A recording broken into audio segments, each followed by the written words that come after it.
சரி, நாங்கள் இந்த கேள்வியை பார்த்தோம் என்றால், ஒரு எறிபடை ஒன்றின் உயர்ந்தபட்ச உயரத்தில் அதன் இயக்கப்பாட்டு சக்தி அதன் தொடக்க இயக்கப்பாட்டு சக்தியின் நான்கில் ஒன்று ஆகும். கிடையுடன் எறிபடையின் எறிய கோணம் யாது?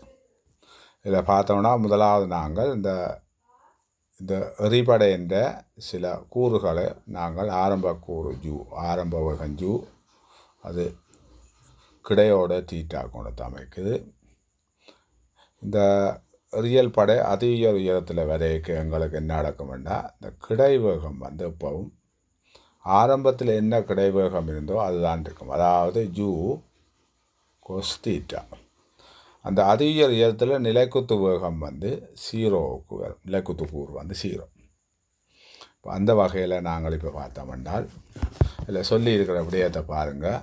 ஒரு எறிபடையின் உயர்ந்தபட்ச உயரத்தில் உள்ள அதன் இயக்கப்பாட்டு சக்தி. இந்த உயர்ந்தபட்ச உயரத்தில் உள்ள இயக்கப்பாட்டு சக்தி அரை எம்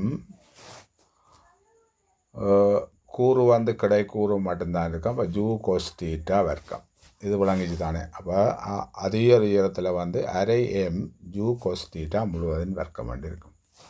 அது எதுக்கு சமனண்டா ஆரம்ப இயக்கப்பாட்டு சக்தின்ற 4/1. அதாவது 4/1 தர ஆரம்ப இயக்கப்பாட்டு சக்தி 12m.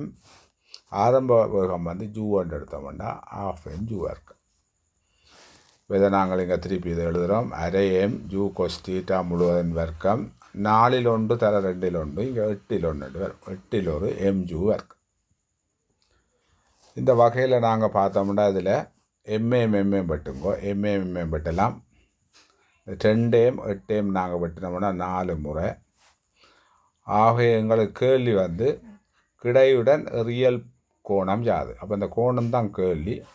நாங்கள் என்ன செய்ய போகிறோம்னா வர்க்கத்தை அங்கால கொண்டு போய் வர்க்கம் மூலமாக்க போகிறோம். அப்போ cos தீட்டா சமன் இந்த வர்க்கம் அங்கால போய் வர்க்கம் மூலமாக 4 2 ஆகும்.